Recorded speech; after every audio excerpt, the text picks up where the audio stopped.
Hello and hi, my name is Connor, and in this video I want to talk about some of my favorite EPs from 2025. So if you've watched my videos before, you probably know that I love EPs, and of course I only talk about Japanese music, so naturally I love Japanese EPs. There was a great mix of fantastic projects that came out last year, very similarly to 2024. And in case you haven't seen my best EPs video of 2024, you should check that out. The thumbnail is here. And then, no, the thumbnail is here. And then the link is there. I always forget. It's really hard. So I think the way I want to do this is that I want to kind of rush through the first 20 because it's just going to be too long of a video otherwise.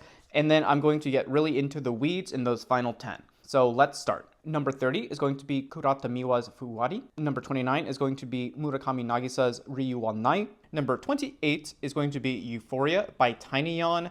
Number 27 is going to be Doyas by Hedigans. Number 26 is going to be Strasse by Yuta Orisaka. Number 25 is going to be Scent Intuition by Lika.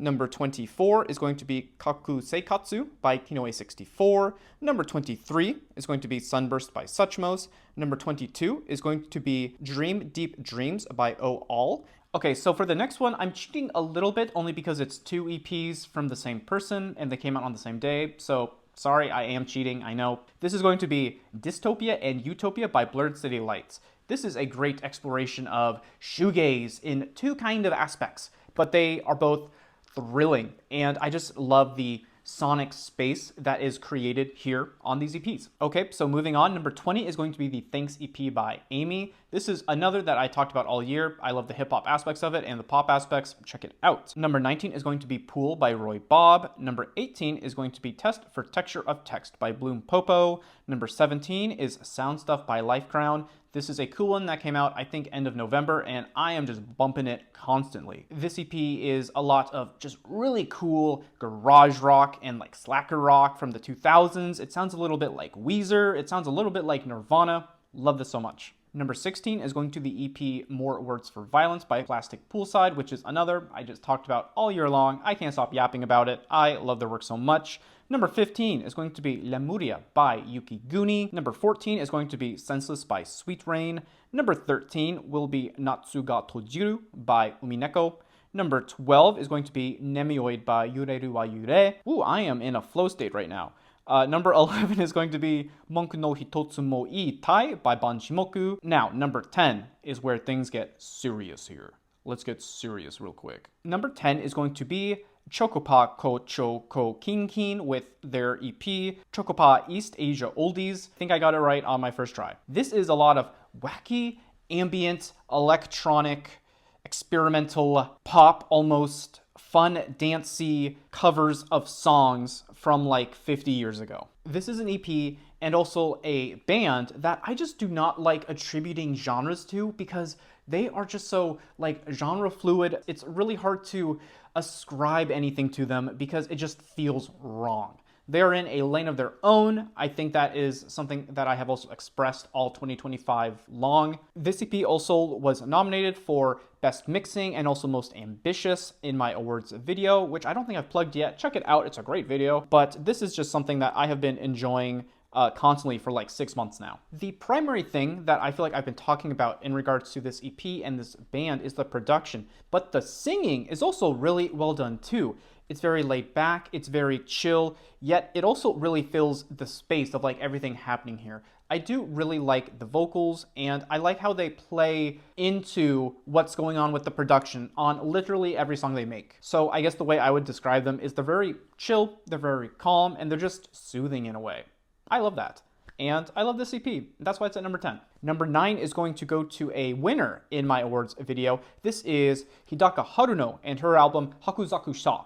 This is another that I've been yapping about for months and months and months and months. I even think I first talked about it in the first video I talked about the Chocopa EP, which I just talked about. This is really eclectic, really withdrawn from society sounding singing alongside just an acoustic guitar just in a room. The guitar on this is just so subtly sweet and melancholy. It's sad, yet it's also hopeful. It's just a lot of emotions wrapped around the guitar and the singing. Whenever I listen to this, I just feel like I am transported to the room on the cover. It's like she is playing a very intimate performance just for you every single time. And that's just such a great atmosphere for something like this, and also the lyrics on it too, that it's just so really enthralling and entrancing, and I really like it for that reason. These songs are just as simplistic as the title of this EP is. The title of this EP is just Haku Zaku Sha, and that effectively means white fenced house. It's very plain. It is whatever the opposite of like grandiose is. It's just so bare bones. Here is what I want to give to you, and I'm not going to sugarcoat anything. These are my feelings. These are my thoughts. These are my experiences. And that's a really cool way to present something like this, I think. On top of that too, in general, the 3 words that I would use to describe this are just honest, upfront, and cathartic. If that sounds interesting, check it out. Again, like I said, she was the winner of one of the categories. So, hey, watch the video, find out which one. It should be obvious because of like everything I've said here. So, yeah. Number 8 is going to an EP which I love so much I had to buy it immediately the first time I heard it. This is Anatanitsu by the band Teichi. This is a really just rock, jazz, folk album. Now, those are genres that are typically playing off each other in lots of instances from all kinds of artists, yet I really like what Teichi has here on this EP, and that's especially because of how good the instrumentals are. I love everyone in this band. They are consistently just sounding wonderful. I don't have the words. There is one song on here which is called Long Flight, and it just starts with all of the members firing off in all of their specific instrumental ways. Great stuff. I would love a whole album from this band in this same sort of, I think they call themselves like acid folk sort of sound, because I am just so wowed by everything here, like I said, and I would love a whole album to wow me. That's kind of what everyone wants, right? And I think Teichi are the guys to do it. So looking forward to this. This is in the number 8 spot. It's super hard for me to even conceptualize that there are 7 EPs better than this, but somehow there are. Number 7 is going to go to Mo Ikune by Romanesco Roman. This is an EP that really knows what it wants to be. This is post-rock. This is shoegaze. It's a little bit bedroom poppy at times too. And that is because the lead singer Sumi is also on keys, and she's doing some great synth work just all over here. And in fact, I actually liked this EP so much that I actually asked the band for an interview, and they said yes. And you can check out the video right here. Thank you so much, and thank you to the band as well. Still love this. Now going back to the keyboards for a second, that is something that you don't encounter much in post-rock or shoegaze like this. I feel like keys and synths are very typical in very poppy and jangly shoegaze, but not so much in that very deep, dark sounding shoegaze like what you have here on this EP. Because of that, it kind of gives the songs on this EP a quirky sort of factor to them, where it's like things are maybe sad and depressing and you're not happy with where you are in life right this second, but there's still that like light at the end of the tunnel. And that's almost what the keys are to me on this EP. But again, I like this so much. This was nominated for Best Dark Shoegaze Album and also Best Debut EP in my awards video. So hey, maybe they won. I'm not gonna tell you. You're gonna have to find out for yourself. And I think you should first check out the EP because you'll love it a lot if you like post-rock shoegaze. Seriously. The number 6 spot is going to go to the EP Catch by the band Haku. This is an EP that I have been really enjoying, like seriously, for a year now. I love everything about this EP, and that's because it sounds so poppy, so rocky, so much like a really fun era of the Strokes that I personally really enjoy. And a lot of that is because everyone in the band here is just a great instrumentalist, to the point where the drummer was also nominated for Best Percussionist of the Year, and the lead singer I was also nominated for Best Vocal Performance for a single that came out, I want to say 4 or 5 months ago now. Check that out too. It's wonderful. It's called Soreshika Ienai.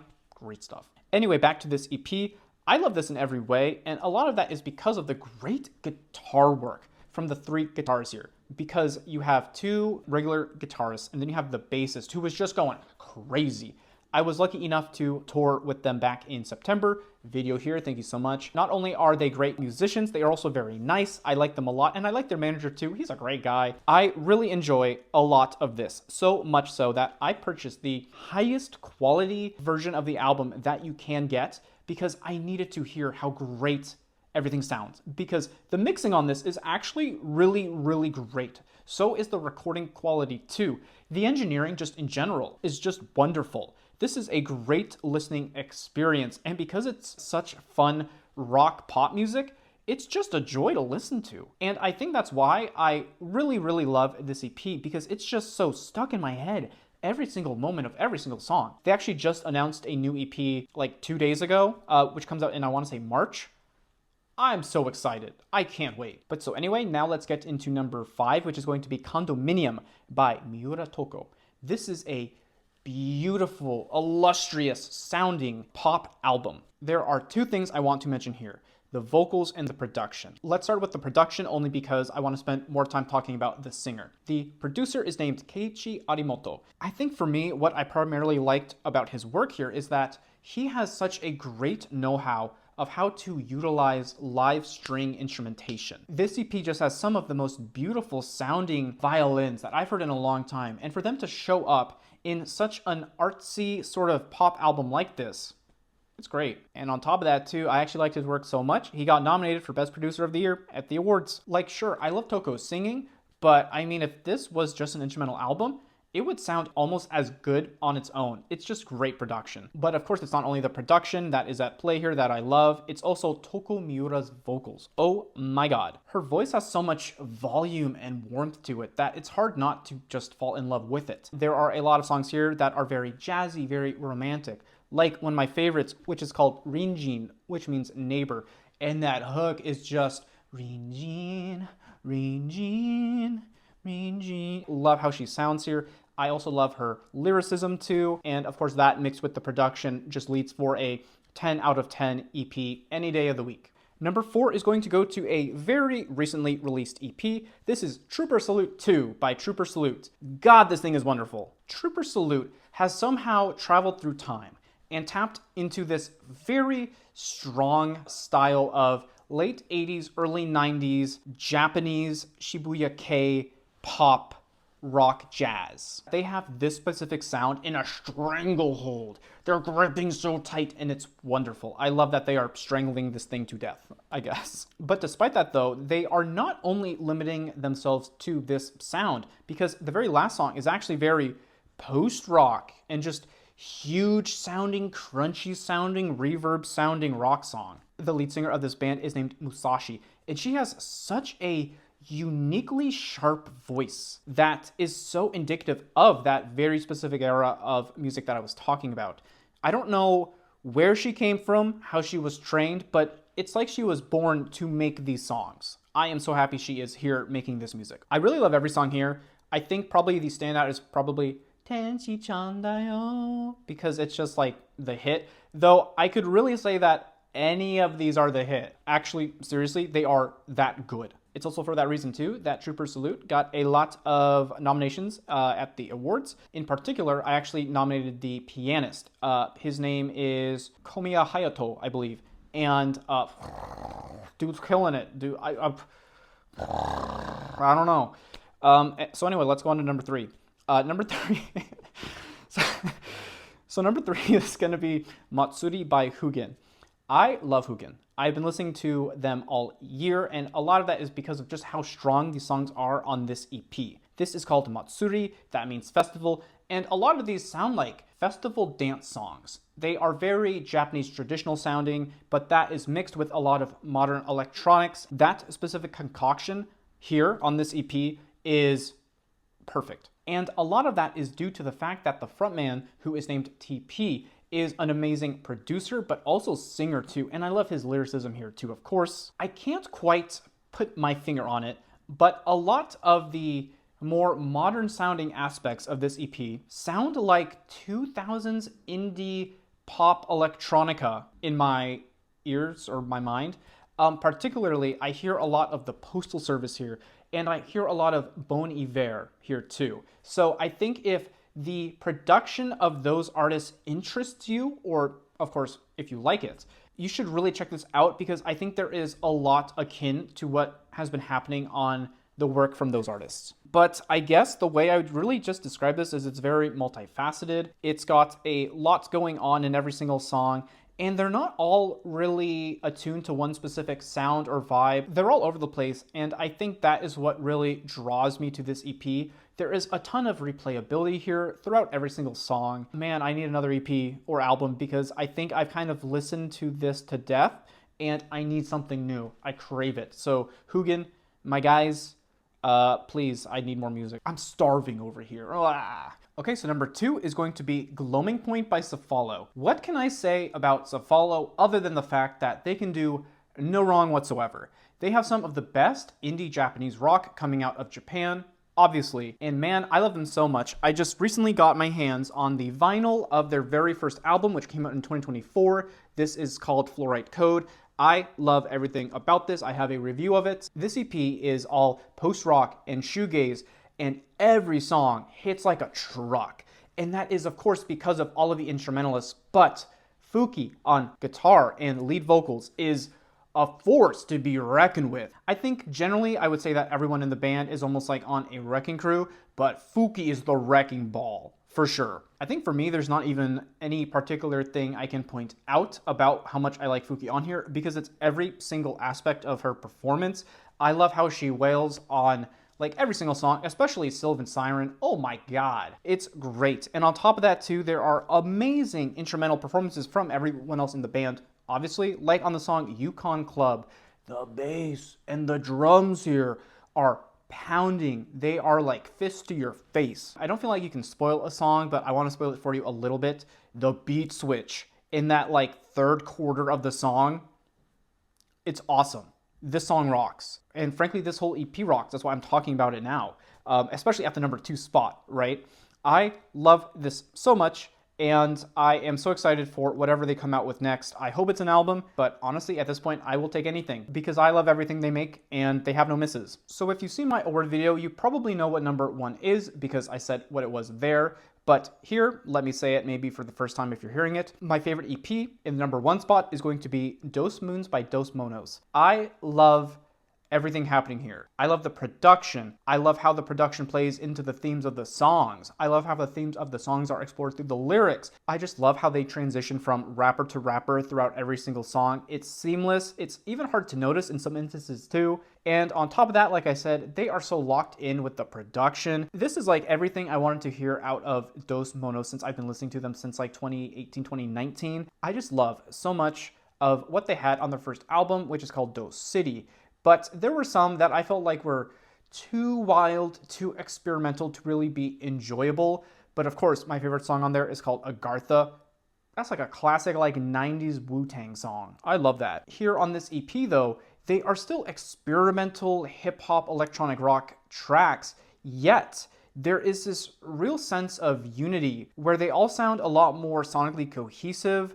Not only do they sound more similar to each other, like they all are from the same project, which obviously they are, but they also just are a lot more palatable, I feel like, for not super weird rateyourmusic.com hip-hop experimental fans. Now, funnily enough, I think I mentioned in a video last year that I love everything on here so much, I needed more of it.